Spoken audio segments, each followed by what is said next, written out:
Tana, is there a lot of people that are awake and aware? I mean, it seems like it. Like I said, we don't interact that much with people. We live in a small town, and the people that we do know in the small town that we live near and in neighboring small towns, yes, there's a lot of very conscious and awake people.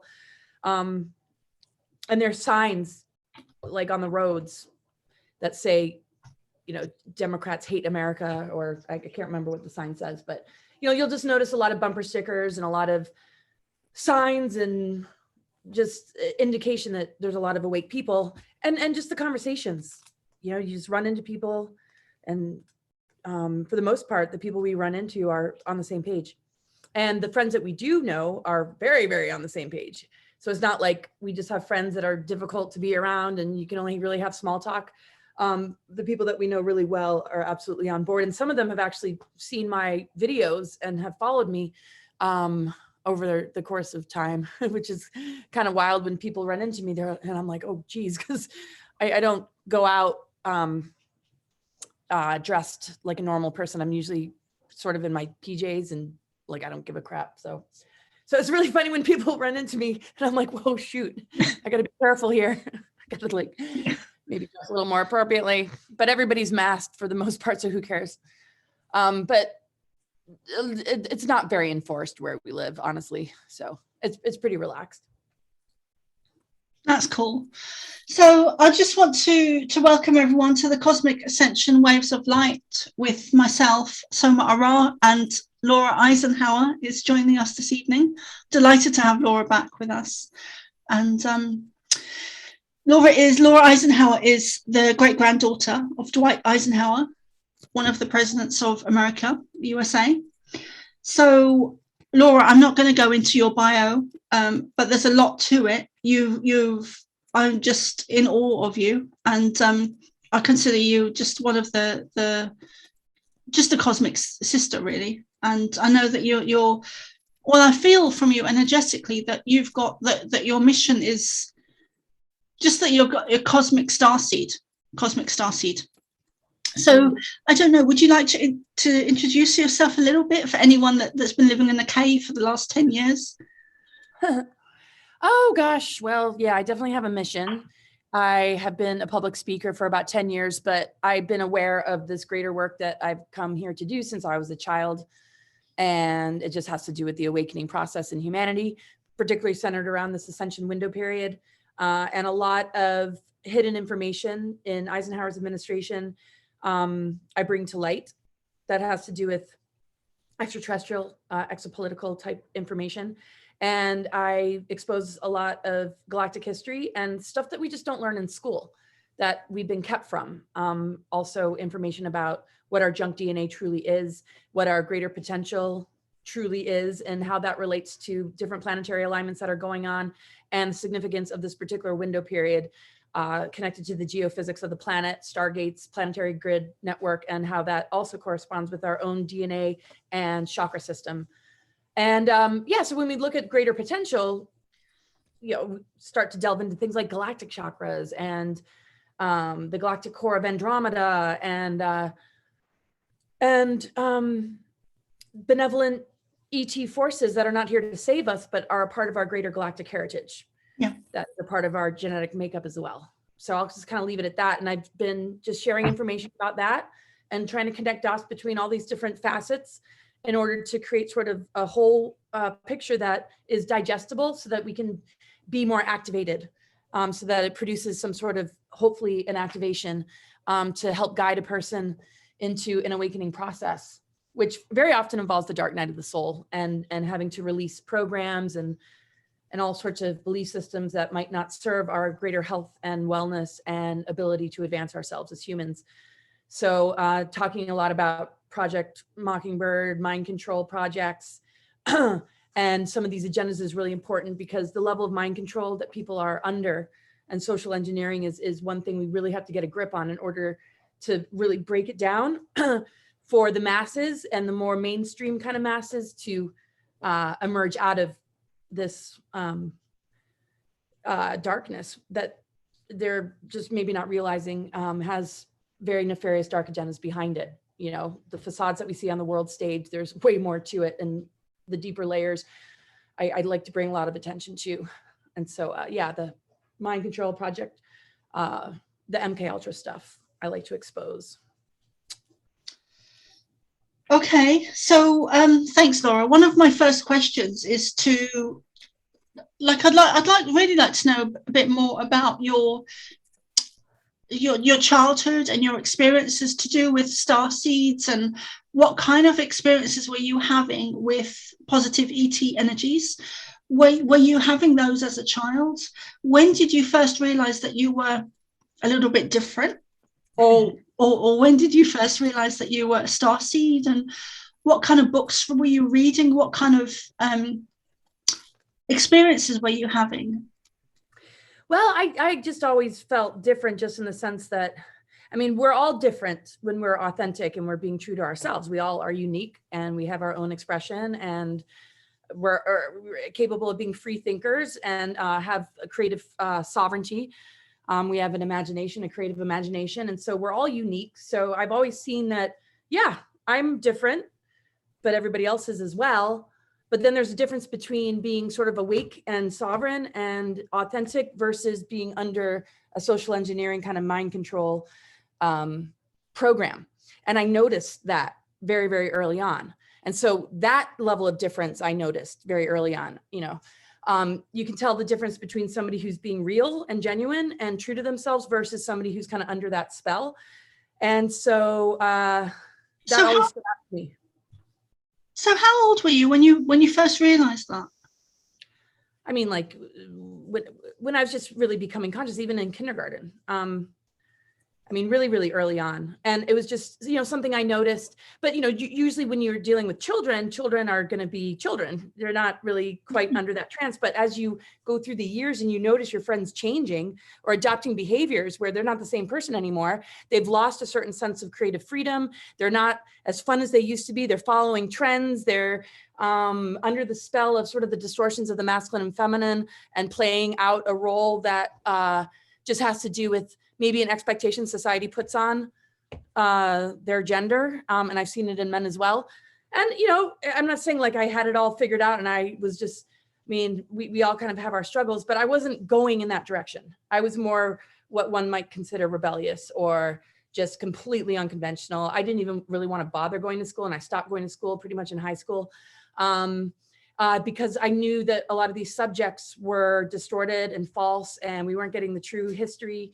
And the mathematics didn't interest me. I was more interested in sacred geometry, astrology. And so it wasn't like I was just blowing everything off. I would go to the library and I would put my attention on these kind of studies, and particularly like the I Ching and sort of oracles, to get to know myself. Because I'm like, the best education I could possibly get is getting to know myself, getting to know myself on a soul level, and how I relate to the natural world, the wilderness. And so I went into wilderness expedition leadership and spent a lot of time in nature. And of course, you know, it's not just about me. So being of service to others, looking at ways I can assist others by doing readings, and also getting enough knowledge in herbs and the use of astrology and tarot and nutrition to help myself and to, you know, assist others. But this was always, you know, really early on. And so, you know, when you notice people are changing and they're just kind of adopting something, it just began to feel foreign. And we see this with friends and family when they're just following the narrative or propaganda or something that they saw on the news. It's the same kind of thing. We have that same kind of conditioning when it comes to the way we relate to ourselves in our physical bodies, in the way that we think and process information. So star seeds are very targeted in schools.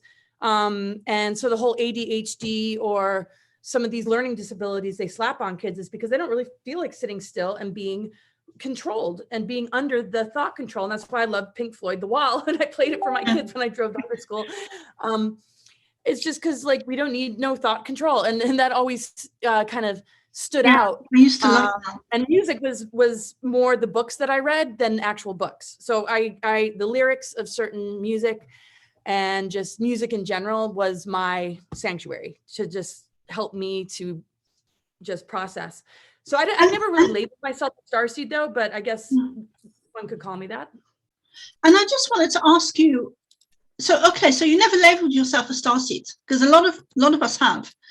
Oh, I mean, like growing up, it wasn't like, oh, I'm a starseed. Like now, you know, it's like, okay, well, what would you call somebody like me? Yes, I could identify with that word, planetary light worker or ascension guide, or, you know, this or that. But I just feel like me. And so sometimes I just forget about labels, but of course we use labels in order to create some level of identification. So I'm comfortable with that term. Okay. Pretty much. Yeah. Because a lot of I mean, people I've always been multidimensional. You asked about contact. I was always astral traveling. Like I was literally not in my body most of my upbringing and life. It took me till I was really going into the wilderness to really get in my body, and when I was pregnant with my twins. Otherwise, I was completely gone in a lot of ways. And I was told that I was actually channeling similar beings as myself to run my physical body, because I would leave for so long, to the point where they said that you were actually physically dead and you went through a death cycle and your Kundalini kept you alive. And then I learned about the Eleusinian mysteries and Demeter, and like there's an actual initiation that involves going that far into the death cycle while maintaining the physical and then coming back. And that is supposedly connected with opening up stargates and doing all sorts of stuff. And I began to make more sense out of it when I went to this Clairvoyant Institute. And I just kind of kept it to myself. You can't really talk about this stuff, but they were like saying, oh my gosh, you know, like you've been clearing inorganic entities from wormholes and opening stargates and doing all this stuff. And I'm like, okay, so that's what I'm like, I can't believe they can see this, because I knew I was doing it, but you know, it only goes so far to try and tell people. It's like, okay, never mind. I'll just be the family screw up. It's easier for everybody to just. But that must have, when that happened, when you walked in and they said all that to you, that must have been such a huge weight lifted off your shoulders, and such an eye-opening experience of understanding yourself. Oh yeah, and they could see the hidden weaponry, the psychotronic weaponry, the targets put on me. And these were some of the more skilled clairvoyants that have been in the Institute for a while. I'm very wary of listening to pretty much, you know, I mean, if it resonates and my hair stands on end, okay. And the minute I walked in, they recognized the Eisenhower energy. They were like, oh, you know, Eisenhower's here. And they didn't know my name. They didn't know anything about me. And that's when I signed up. I'm like, I stumbled upon it. I was going to go to an herb school in California, and I stumbled upon this Clairvoyant Institute, and I went into one of their fairs or workshops for the day. It was a free thing. When I walked in and they said that, I went up to them afterwards and I'm like, you know, I'm related to him. He's like, yeah, he walked right in with you. I'm like, oh my God, seriously? And yeah, and then I was there for 2 years. So worked a lot of energy, worked a lot of past life energy. And they really, really helped me to feel like I could come back into my body, because, you know, not only was it difficult to be in the physical because of the attacks, it was also very difficult because I was working things on a multidimensional level. And I never have felt comfortable with the general energetic of humans. And I don't mean that in a insulting way. It's just there's a lot of people are unconscious and programmed, and it's incredibly uncomfortable. Yeah. I was just talking to my husband about that this morning. It's just like, sometimes it's just excruciating. I mean, it's really hard to be around. And that's why I've always sought out living in nature. I've never been able to really live in a city, as much as I appreciate art and culture and music. And there's a lot of authentic goodness. There's a general overlay of heavy, like, control energy. And you can just tell that people are kind of in a trance. Not everybody, but quite a number. Yeah. And if they are, you know, somewhat awake or authentic, sometimes they're being dragged into a different narrative that's targeting their good intent, you know, like these false movements that have been infiltrated.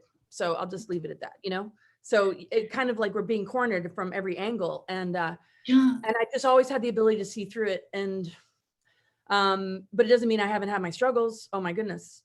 And that's kind of like the Starseed mission. You come in really switched on, and you have an agreement to be incredibly switched on, because you have a strong agreement to come in for the sole purpose of, like, helping in the Great Awakening. So you can't really get away with too many years of being asleep. And it really helped to be a part of the Eisenhower family, because immediately I'm like, why am I in this family? Like, what is the significance? So there was a lot of contact with him growing up in spirit form, and benevolent ETs. There was a time where I was getting a lot of communication, and they were preparing me for this particular window that we're in, and kind of giving me a warning about the Mars recruitment that happened in 2006. And to just so they did warn you. They did. Well, yeah, I can't remember like verbatim exactly what was said, but it was like, you know, stay strong and centered in your truth, because they're going to try and destroy you and take you away, basically. Okay. And yeah, I mean, the targeting is outrageous. And a lot of times it comes through individuals. And you and I have talked about this, where a person is targeted to target you. And if they are not fully aware of it, they use a lot of heavy tech to influence that person to be very abusive and very just like not stable at all. Like they open your heart and then pretty much attempt to destroy you, like to the point where like I felt like I've recovered from near death multiple times of what has come through people. Even a roommate tried to kill me, just like, and I could tell it was a tech attack. I could tell it was connected to this invisible weaponry. And that Clairvoyant Institute helped me to deal with it and helped me to understand it instead of, and like you said, it really helped, because if you don't have that kind of confirmation, it's not like I would sit there and be like, oh, I'm crazy, or people will think I'm crazy. It's more like you can't share it with people, because what's the point? They're just going to say that, and it's more annoying than anything. It's not like I believe them. I would love to be crazy. Wouldn't it be nice? Because I never want all this to be real or true.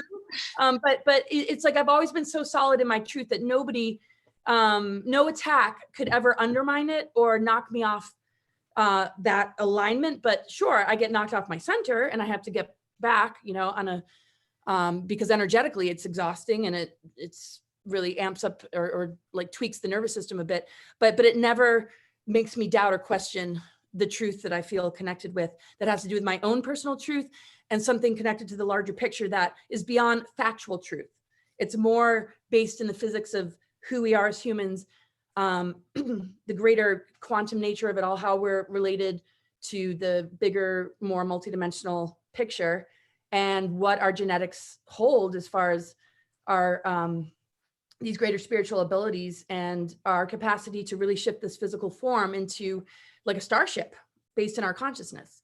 So those kind of truths, it's just like, you know, it's beyond like what is fact. It's just, it's nature, it's science, but not the kind that we've learned about. So these lost sciences, I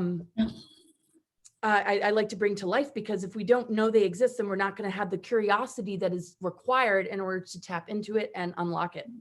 We're just going to accept sort of being a dumbed down human, and this is all we got. And so we just have to fear whatever is coming through the news, whatever narrative is being steered, and not realize that this is an opportunity to break that connection so we can step into our higher potential and knock this stuff out, this mind control virus. And so I wanted to talk a bit about starseeds and their journey and cosmic missions, because I've had quite a few people lately asking me, what is a starseed? And just recently, actually, before this interview, is an indigo starseed. So I'm going to share what I know about starseeds, what I've been shown, and then if you could expand on it a bit more. So what I was shown in, I can't even remember when it was, but I think it was around 2009, 2010, I began to channel the Pleiadians, and I was having these experiences where I was being shown who I was, and so, and what part of my mission is. And one of the things I was shown is that we don't come from here, that I don't come from here, that I'm from the Pleiades, that I was sent here, and I was born into a very dysfunctional family, and I was kind of tagged, or I guess you would call it tagging, before I came in, so that the negative agenda and also the positive agenda knew who I was before I did, as a baby, as a child. I was tagged before I was even born energetically, and they, both the negative and the positive, knew who I was. And I was born into this very dysfunctional family because I'm a starseed. And I think this is very common, where we have a lot of dysfunction or abuse or negative experiences as a child, so that our power is taken away from us. Part of our, as a starseed, part of our mission is to help to wake people up, and we're also here en masse. So some of the people, some of the other starseeds I've recognized from past lives, and other places. But so that's some of my understanding of starseeds. And I'm not special in any way. I wouldn't say I was normal, and there's so many of us that there's so many of us, and I've heard it said that there's 144,000 starseeds, but I do feel that we came in together. I really do feel we came in together, and or came in like we've known each other before we came here. Well, can you expand on that, Laura, with your own experiences and your own knowledge, but also, you know, for people that are just waking up and hearing the word starseed thrown about, a lot of people don't know what it is. They think it's kind of woo-woo and all love and light, and like it's got real substance to it. There's a real core there that is a warrior energy, that is right, or like an oomph energy, I call it, a strong backbone energy. oh yeah, yes, totally. And there's a lot of targeting, yes. So for a lot of star seeds, there is a recognition from the positive and the dark. They have ways to tag and track. I was located, I mean, Project Pegasus was aware of me before I was born, and they were telling Andrew Basiago about me before I was born, a year before I was born. And supposedly Eisenhower was briefed about me being born into this family line, that later on a descendant, you know, when like somebody would come into the family and all these things would find me, people would find me, be like, I have to give you this document, you know, they're talking about you and your mission and stuff like that. So I just had to, you know, share that was like interesting. And I'm like you, I don't consider myself, you know, special. We're all special. We all have, you know, something to bring to the table. Some are a little bit more activated than others. And so star seeds tend to activate others. It's not about some guru thing or being, I mean, maybe there's leadership roles, but it's a different form of leadership. It's more about leading an activation or an awakening, helping to facilitate that through helping others step into their truth and their authenticity, through just lighting up what's dormant and bringing attention to the unconscious, so that when we do that, we can recognize that we're multidimensional beings. And so then something begins to take over once somebody starts the awakening process, and then they've activated sort of the starseed energy, because we hold these genetics. Some people might have had more earth lifetimes or be like more acclimated on an earth level, but we hold this, you know, this genetic inheritance, and the galactic history behind how this planet became this planet means that all of us sort of originate not of here or from here. There have been different human seedings that have taken place at later stages in the game. So you have sort of like maybe a new soul, but it doesn't mean that they don't have, you know, some kind of origins. Ultimately, we all come from source. But when we look at like the genetic makeup, you know, it's changed, and there's different blood types, blah, blah, blah. But basically, like the starseed mission and the backbone has to do with an acknowledgement that this is sort of a recon mission, and that, you know, knowing what you're coming in for, and knowing things that are not necessarily obvious to those that are more unconscious or more under the program. I mean, that's a lot to carry your whole life when it's not so obvious. So a lot of star seeds that haven't fully realized the fullness of who they are, what they're here for, you know, tend to, you know, kind of struggle or have a, you know, really hard time, feeling really out of place, feeling really different, feeling like they don't belong here, feeling really, really homesick. But then once things really start to activate, it starts to make sense. And usually that's when a person feels like they can really stand on their own and create their own sort of life path and career path without having to be too involved in the matrix. And it takes a lot to be able to do that. I always had jobs like landscaping, or, I mean, I had every grunt job you can think of. Landscaping was probably my favorite one, but it took a while to be able to do what I do more full time. I remember you saying in one interview that you were, I mean, I've had cleaning jobs as well, but I remember in one interview you saying that you were cleaning toilets at one point, and I just thought it made me think, it made me aware of how humble you must be. I mean, here is the great granddaughter of President Eisenhower cleaning toilets. You know, you must have an immense amount of humbleness to do that. Well, I think people think that because it's a presidential family line that we have a lot of money. And we don't. Every family member has worked really, really hard for what they have. My parents, my aunts and uncles, my cousins, my sisters. I mean, some of my cousins might have had an easier time because of the nature of their parents' career, but it's not like we're sitting on trust funds. And I think people assume that. Other presidential families for sure, and mostly if there's a Illuminati connection or it's connected to sort of the elite cabal, there's going to be a lot of money. I mean, because that's like where that 1% is just hoarding like billions of dollars, and the banksters, and I mean, there's just a lot of money there. And Eisenhower didn't sell out. They definitely, I think, wanted to encourage him to be more on their team, but I think they knew, just similar to how they are aware of Starseeds, that this man's not going to budge. So the only thing that we can do with those who can't budge is manipulate them in a different way. So when I was recruited to go to Mars, and some of the conditions that Eisenhower was under had a lot to do with manipulation, where people would pretend they were your friends, but they weren't your friends, or pretend that they were on your side or had the same kind of values, but they actually didn't at all. And they would just trick you. And that level of manipulation is more about targeting the heart instead of the mind, because some people can't be mind controlled. So anyway, yeah, we're not a family of money. So we've all had to work. And my background being wilderness expedition leadership didn't mean I could always be out, on expeditions, and especially after I had kids. So I was like, okay, yeah. So I cleaned hotel rooms and cleaned toilets, and it was no big deal. And washed dishes and every grunt job you can think of, making hardly any money and not having a car, riding my bike everywhere with a big backpack. And I liked it that way. And even if there was money in the family, I wouldn't want them to give it to me.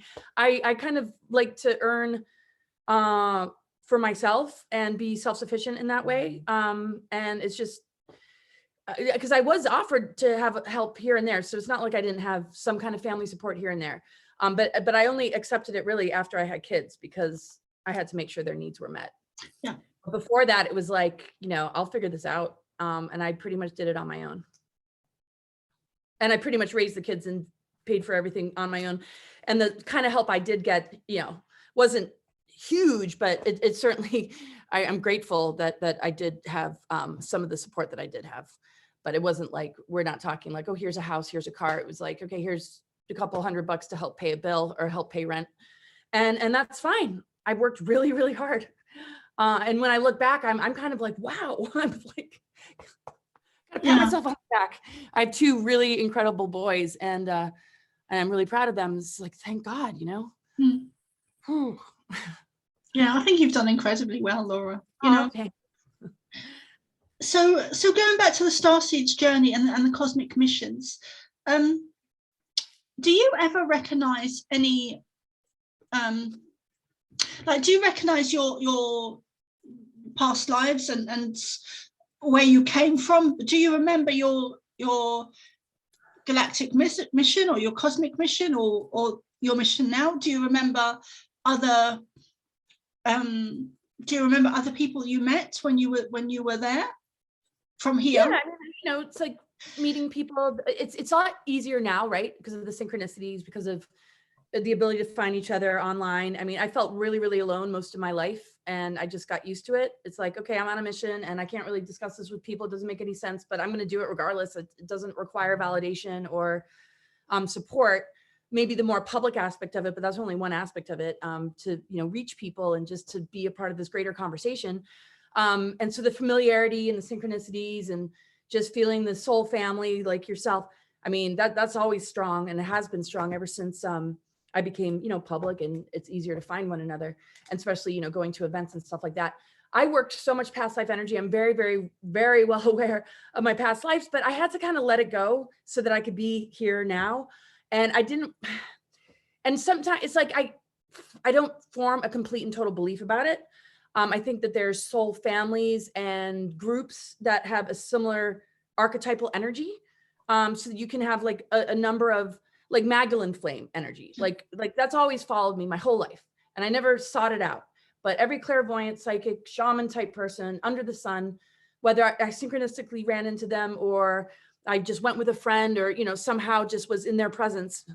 I would get this kind of communication. And it wasn't until the Clairvoyant Institute that it was really, really strong, the past life acknowledgements. Before it was like, I was well aware. I didn't need anybody to tell me anything. I was like, okay, you just confirmed something that I know to be true. But when I went to the Clairvoyant Institute, then I really started to work multiple lifetimes. And some lifetimes I didn't even have physical form. I was just energy, like earth, air, fire, water, ether. Like I was literally like planetary consciousness. I wasn't like even physical form. But I was able to do things kind of in spirit form. And they're like, like the Holy Spirit kind of thing. So I'm like, I whatever. And the Magdalene energy, I'm not going to claim any territory over it. It's not mine. Other people, I'm sure, do that. And I mean, isn't that what the 0 point unified field's all about? And the fact that we, on a soul level, are earth, air, fire, water, ether. And I mean, to me, it's just like, okay, yes, I've experienced that. And then lifetimes where I didn't need any food or water. And I was like literally in a cave and I was nurtured by spirit and I didn't have to eat. I didn't have to, and I'm like, okay, well, can I have these abilities back? It'd be really nice to be a breatharian. Like, and like during my life, there were a lot of times where I did have very activated abilities and, I'd pull money out of nowhere. And I actually turned beer into water one time at a party and I just kept downplaying. I'm like, there's no way I did that. And everybody's like, you did, they poured it into, they're like, you just did this. And so my thought is, okay, I feel like we've all had these heightened states of consciousness and these more advanced lifetimes, and that there's a lot of us that have carry a similar energy signature. So if somebody's saying, oh, I see you as Magdalene energy, and they're giving me a real in-depth reading in detail, and I've had like 10 to 20 throughout my life, I don't hold any territory to that. I feel like a lot of people have lived that or are connected to that flame. And everybody has a way of experiencing it on their own terms. So one can't define, oh, this lifetime meant this, and this is the truth, and this is what happened in history. I feel like we're much more creative, and there's much more multi-dimensions and timelines and archetypes that we live. And so I feel like maybe everybody's had a Merlin lifetime too. So I don't ever bring it up. This is the first time I've probably really shared to this degree an answer to this kind of question. Because I just don't see the point in bringing it up. I think it creates a weird dynamic with people. People get territorial, people get competitive, and it's like, I have no claim or ownership over it. It's like, but I do know that I have a really, really strong connection to that energy. My father named my middle name Magdalene, and it was always there as a kid, memories and this and that. And then I'm like, okay, I acknowledge that there's memory implants. I've done readings for people that have been in space programs that have had false memories. But my son said to me, he goes, there's millions of Magdalenes. He goes, you're the only real one. He told me that when I was 2 years old. Or he's like, you're one of the few real ones. I mean, I'm not saying, the only one. Even if he said that, I wouldn't believe that anyway. But the fact that at 2 years old, when he first started talking, my children were sharing stuff. He's like, watch out, there's a lot of imposters kind of thing. I'm like, this is just a little kid saying this to me. Yeah. And we've all been everything, and we really don't have ownership over anything, whether it's being a channel for the Pleiadians or working with Magdalene energy or working with Jesus energy or working with Merlin or Archangel Michael or whatever it is, even crystals and color, sound, healing. We don't have ownership over anything, and we've been everything. We've experienced everything. Yeah. And that's what my intuition was telling me. And I just felt it started to get, it gets a little dangerous. And I could see, not so much for me because I don't think in those terms. I have no ownership. I'm not territorial. And I know that we all have this. I just feel though, if some people get those kind of readings, they run wild with it. And I've had so many people come to me like, I am the reincarnation of so-and-so. It's just like, oh, what do you do with these people? It's like, you have to kind of explain what you just said, right? It's like, okay, because sometimes it's like the first thing they say is like, I was Joan of Arc, like, and that's the first thing they say. And it's like, okay, we all kind of have that energy. That's a very, very strong archetype for most warrior kind of women. The Magdalene energy is just a sacred union sort of acknowledgement of the Christ Sophia divine template, we all have that. We are all made of that. And so we're going to have memories and experiences that link us to it. So if it shows up in a reading, it means that it's really, really lighting up strongly. But if it doesn't show up in a reading, it doesn't mean it's not there. It just might not be activated. So the reason it was so activated and showing up in readings is because I had so much attention on Sacred Union, Stargates, and everything that was really just a part of that greater mission, the divine feminine, Venus kind of thing, that it was just really lighting up. And that's the only reason they were able to see it, is because it was really lit up. But I know many have, if not everybody. To me, it's the divine blueprint. And that's what my lectures are about. Has nothing to do with me. I don't talk about me when I do lectures. It's like the last thing I want to talk about is myself. So these kind of interviews are kind of interesting because it's like, talking about myself. But when I do lectures, that's what I focus on, is the divine blueprint, the Christ Sophia energy, and how that relates to the planetary grid network, and how everybody's got it. And that whole notion of chosen ones or special ones. Yes, okay, they're starseed missions that have chosen to be on this kind of mission, but are they, does it have to be like chosen to the point where it creates separation? No, it's just chosen to be an activator and an awakener. And once somebody awakens, they've entered that alignment. And I always like to say the chosen one is love and wisdom. Once we enter that energy of love and wisdom, we've found that source, and we can really start to live an extraordinary journey and path. And everybody has that available to them. But some people definitely have come in with strong missions to make sure that they never back down. And it was life or death for me. I didn't have a choice. Even if I wanted to just not do my mission, I didn't, it's like, it's 24/7. I can't run away from it. If I try, I don't get very far, because you can't undo this. You can't take a break or a vacation. It's not like you can shut it off. It's not a mission of, it's extraordinary. It's all encompassing, as you understand. So would you, because what's coming to mind, and I haven't, it's not just dawned on me now, but like I'm well aware of it, but would you talk a bit about the cosmic ascension and Starseed's missions? Because the two are, like, it's so clear to me in these days in this time on Earth at the moment, it's so clear to me that the two go hand in hand with the Starseed's mission and the ascension and what's happening on Earth now. This is why we're here. Yeah. This is why we came. So would you speak to that, Laura? Because a lot of people are unaware of it, even some Starseeds. Well, it has everything to do with this ascension window period. There is something called the Palladorian Covenant that is related to like the Emerald Order and the Orphan consciousness, highly, highly advanced individuals that are connected with the Indigos and the Crystal Kids and the Grail lines on Earth, the angelic lines.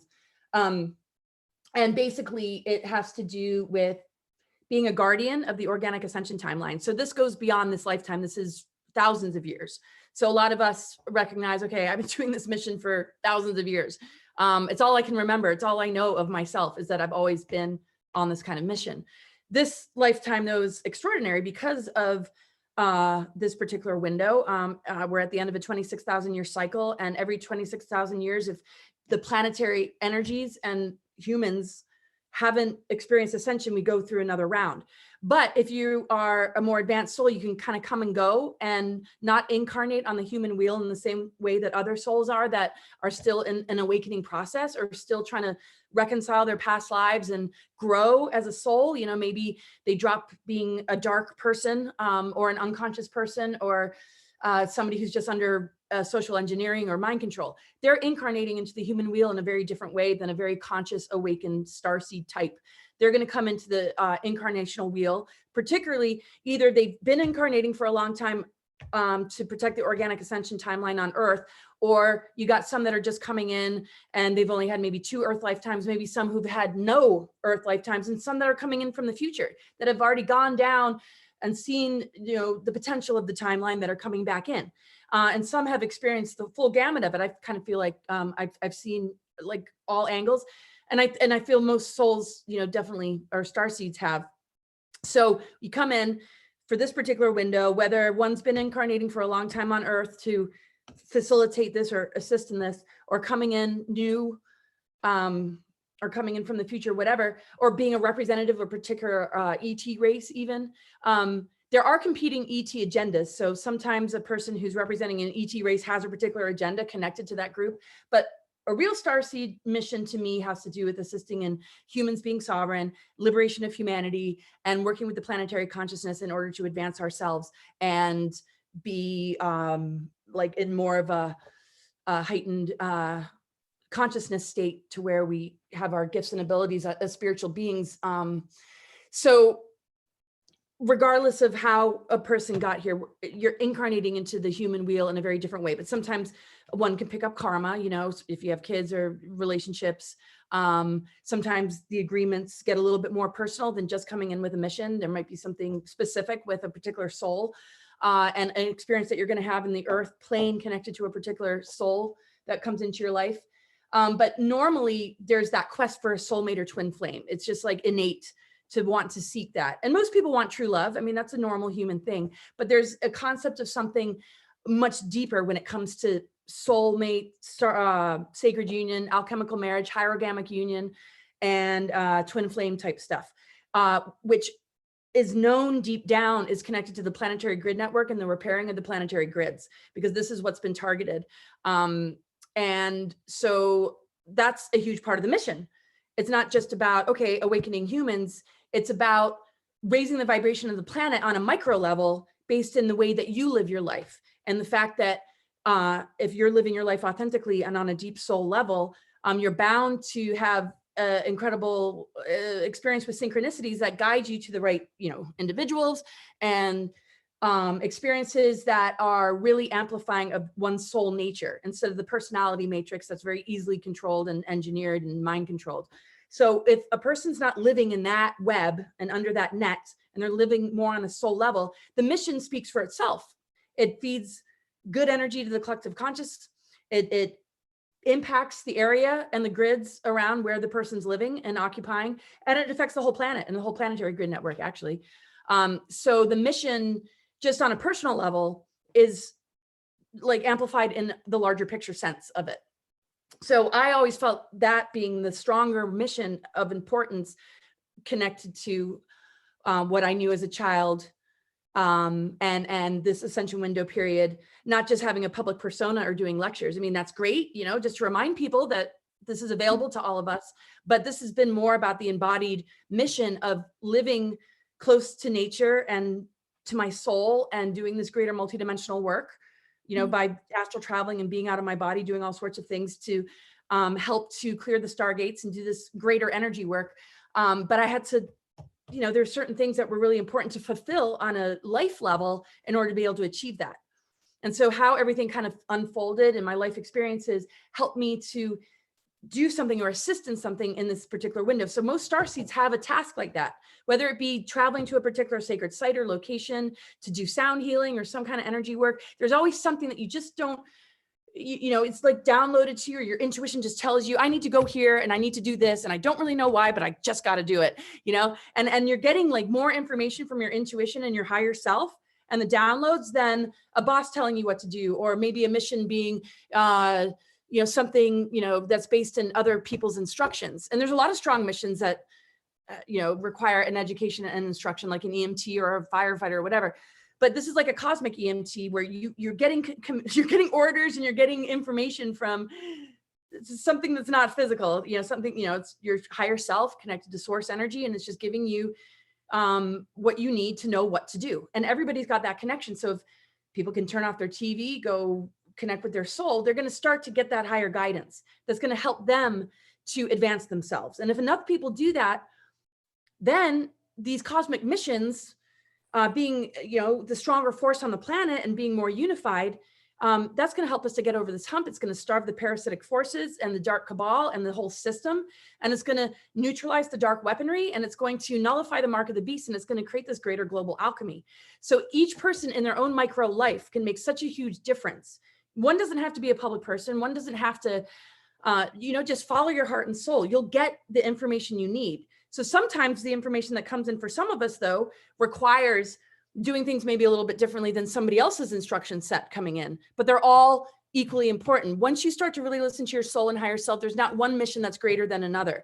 The whole point is, though, the first part of the mission might be getting to an optimal place in your life so that you can get those downloads and you can listen to yourself and you can shut all that other crap off. And then phase 2 of mission would be, okay, now what is your higher self and your intuition telling you? And then living accordingly to that. Then your lifestyle will change. You'll bring more meaning into everything that you do, and you'll have more interesting conversations with people. And it doesn't mean that like, oh, then you're levitating and you're all enlightened. No, it's brutal. The psychic attack, the targeting, the anguish of feeling everything, it kicks my ass literally every day, even still, and even more so because of what we're dealing with in the world. It's absolutely soul crushing right now. And how do you cope with that, Laura? On a personal level, how do you cope with feeling everything? I mean, like there's some people I've heard that they go outside the door and they can feel the birds above them, and they can feel the trees, and they can feel the energy, and they can feel the guy behind them, like halfway down the road. How do you cope with feeling that energy? And also my other questions are, have you ever been to Stonehenge? And would you go more into the connection of nature, and how, because I see nature as like a cleansing, like a cleaning, like it brings me back to my center, where it shifts any energies that I need to shift. But going back to the first question of or the second question of Stonehenge. Oh yeah, okay. So yes, I've been to Stonehenge, and it's connected to the ley lines that link up to like Glastonbury, the Sacred Union, from what I know. And Nephilim reversal grid and the Nibirian Diodic crystal reversal grid energies have impacted that particular area because it's a powerful area on a energetic Stargate level, and those areas tend to get targeted. And it has something to do with the 11th gate and the Sons of Belial and a control agenda that impacted that area. So that's what I know about Stonehenge. So when I went there, I was pretty young. I lived in England. I was born in England, and we would, take trips there. I haven't been there in a while. But yeah, it's a really powerful place, no doubt, but it has also been very targeted. So a lot of energy workers go there and try and like have done a lot of grid work. As far as how do I cope? I mean, I don't know. I'm not somebody who really like nutrition, herbs, tinctures, anything to calm down my nervous system. I drink like amazing cacao, ashwagandha, spirulina in my coffee every morning. That tends to kind of calm me down. I struggle with trying not to drink. That's always sort of easy to do when you're stressed out, especially with it being around me and being everywhere. So I try and keep myself in check when it comes to that. And how I cope is just to be as real with the energies as possible. If I need to cry, I cry. If I need to stay in bed all day, I'll stay in bed all day. And I just listen to what do I need? Do I need to sleep in extra? Do I need to take a week off? I've only probably given myself a week off in the whole time, like in the last 10 years, I've given myself a week off where I literally have done nothing. And that only happened once. So that's really hard to do. I just listen to myself, and writing really helps, finding some kind of outlet.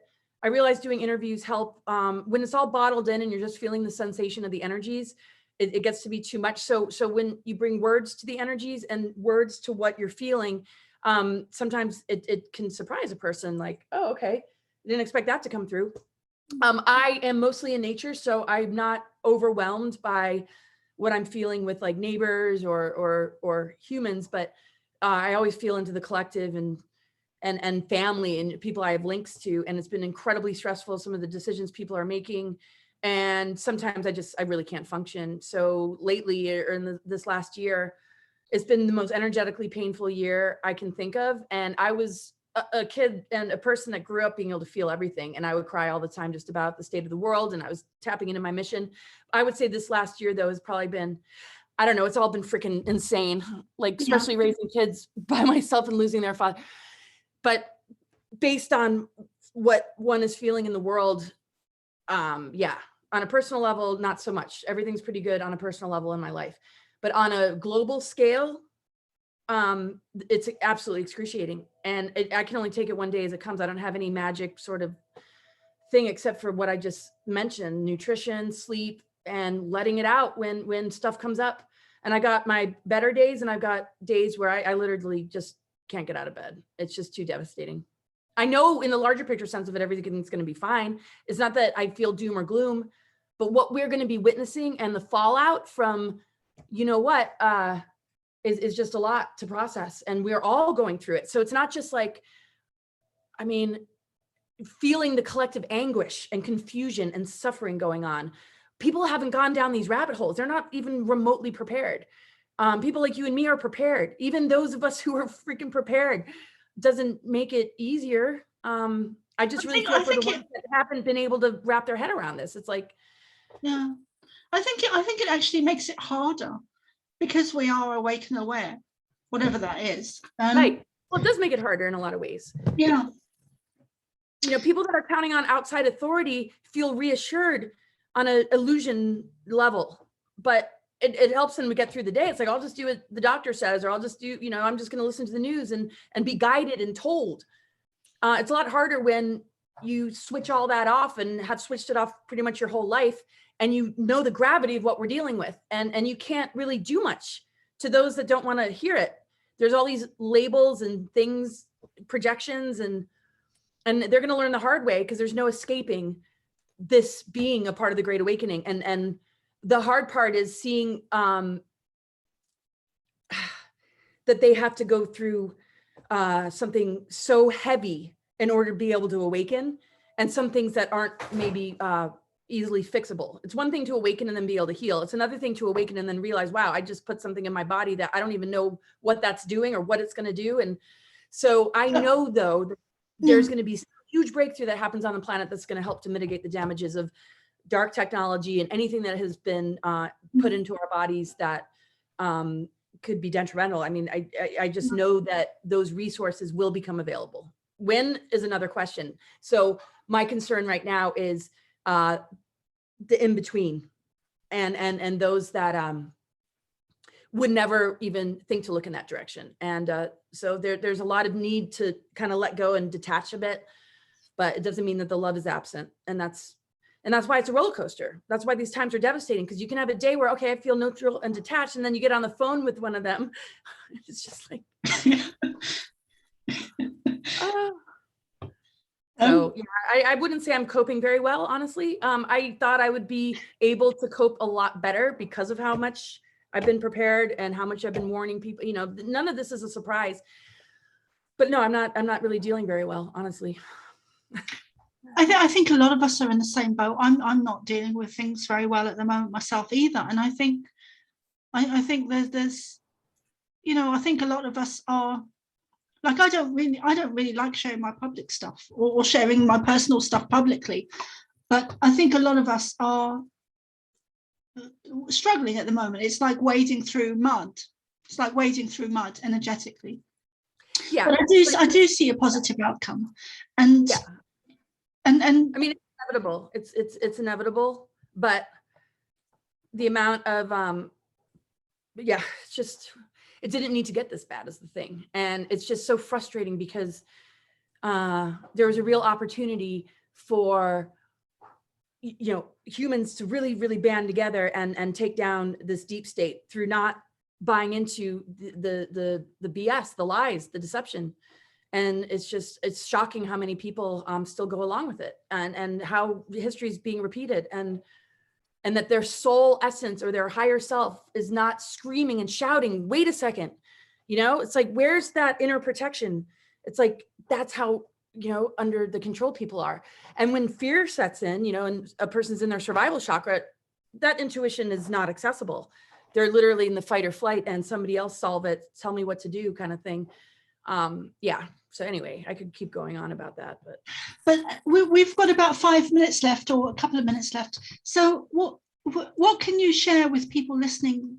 Some positive words of what possibly lays in the future. Or anything you'd like to share.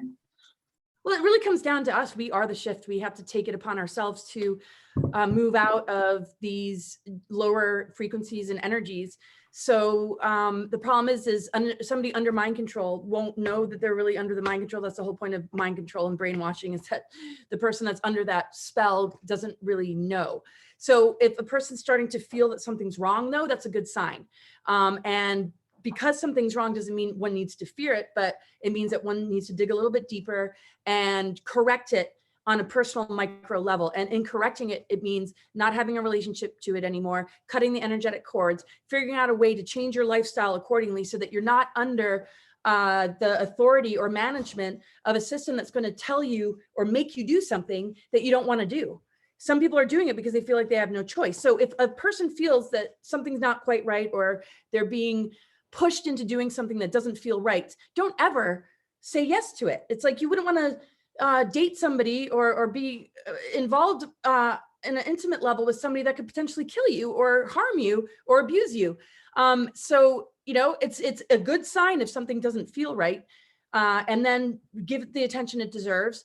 Don't compromise yourself. Don't give in. Whether that's to something involved with medical tyranny, another individual in your life who might not be safe, it doesn't matter what category it shows up in. The whole deal is start to love yourself, start to give yourself more credit for your intuition and your alerts that are showing up. And then once you start to get to know it, change your lifestyle accordingly. Pull yourself out of those situations, out of those jobs, out of those relationships, out of those situations, and begin to align with, you know, something that makes more sense. Even if that means you have to move, even if it means that you might not have a paycheck for a while, even if it means you don't know what tomorrow's going to bring and it freaks you out. That's where we have to let go. That's where the old paradigm falls. We have to drop our relationship to it and trust something much greater. Trust nature, the abundance of nature. Trust yourself, your creative powers and abilities, and your capacity to manifest. I had to start from scratch over 40 times raising my kids, where I had no job. I lived out of vehicles and had to camp. I had nothing. And I know that when I dropped into, oh, I'm screwed, or this is terrible, nothing good came of the situation. But every time I just aligned and I just let go, and I didn't let anything project on me, and I didn't identify myself in a way that was going to lesser the way I processed, all sorts of things fell into place. And sometimes it took a long time, but I had to train myself to energetically keep myself in a certain frame of mind and frequency and intent in order to turn it around. And miracles started to happen. And so this is not just for some, this is for everybody. If you have to drastically change your life, even if it's 100% of a change, everything, believe that you can do it, and that you will be guided to somewhere safe and healthy and good, and you can generate abundance. And it doesn't come down to the dollar. There's other ways. And we have to be more creative and resourceful, and we have to have each other's back, and we need to build community, and people, you know, don't feel alone. There's people like us out there that, I mean, my whole website, you know, my Cosmic Gaia group is all about building community and introducing people to one another and allowing people to just share what's going on in their life. And people are meeting one another and making life changes. Somebody met their soulmate, you know, and life is completely changed. So, you know, we have to be more resourceful, utilize our imagination, not be in fear, and surrender a bit to the greater multidimensional reality that surrounds us, and start to get into that divine flow and watch the miracles and magic take over, you know, show you the way. That's really beautiful, Laura. That's really beautiful what you've just, everything that you just said. And I really feel that it's about uniting and coming together and building a new earth, new communities, new healing centers. I know that you've got a healing center. Well, I mean, I don't have a healing center, but that's my goal, is to, you know, have land and a place where people can retreat. I want to network with other folks that have healing centers and just maybe have like a base where I can assist people in finding what they need in these other locations. I don't know what we're capable of building. It might take a while, but at least some kind of retreat, a place for people to retreat and It's You just know what? beautiful. Montana's beautiful. But yeah, I mean, the greater vision is like the full on healing kind of center for sure for PTSD victim, you know, people who have gone through unbelievable traumas, and we have other neighbors that are interested in doing similar. So it might happen sooner than I think. Yeah, let's hope so. And any parting words, Laura? Because we're almost on the hour. Yes. And I know that you've got to. Well, I have a new weekly show on conscious vitality. It's censorship free. And I have also a Cosmic Gaia subscription thing, what I told you about. I do about 2 to 4 Zoom meetings a month, and it's just for people to gather and to do mini readings, look at the astrology, do tarot, you know, just, it's pretty casual, but some of the events are a little bit more sort of outlined and defined, you know, with like meditations or a certain portion just being astrology readings for people. And my website's cosmicgaia.org. And I work with a lot of incredible companies and distribute amazing supplements and products. And you can check that out on my website under products. Everything from medicinal mushrooms to herbs to EMF protection devices, and my Patriot Supply, which will help people to store food and purchase food that lasts a really, really long time that you can store. And in the event of emergency, you have like months supply for a very, very fair cost. And I'll just kind of leave it at that. I mean, I want to share more than just promotional stuff, but I think, you know, what I just shared with your last question is just really all that I would want to wrap it up with is, you know, this is a time of great awakening. What are we awakening to? Not just the dark cabal and their tactics. We're waking up to our true potential. So these challenges and these adversities can help us to grow and access these incredible treasures. And be very careful of walking in the other direction, because the adversity is causing you fear, panic, and survival. Let yourself move in the better direction. That is what the awakening is all about. Break the bonds with anything that tries to siphon you, control you, and tell you what to do. There's some things we won't be able to stop or help for a while, but as far as how our thought forms and emotions and creative energy runs, though, we have complete and total charge over it, no matter what anybody says. Even if you were to lock us up, it doesn't matter. There's some things that they can't have if we choose not to allow it. But if we choose to allow it, then we're dealing with the mind control. We're dealing with our energies being siphoned and harvested. And we're dealing with a creative energy infection that perpetuates more and more enslavement instead of freedom. So we can break the bonds at any time, but it has to start from within, and it has to be maintained and be consistent in order to keep us protected. And in the event that, you know, it gets worse in a person's life, you know, just never give that part of yourself away, and believe in miracles. They're for everybody. They're available to everybody. It's a natural ability. It's a natural ability that we have, and it's time to work it, and we can do it. Yeah. It's time to work it, baby. Oh, thanks so much, Laura. It's been really lovely. Is the wrong word, but it's been enlightening. It's been quite lifting for me, actually, on a personal level, and I hope it has been for a lot of people. Thank you. Thank you for having me, and I've really enjoyed it. It's really great to see you, and I'll see you on Friday. Yeah, see you Friday.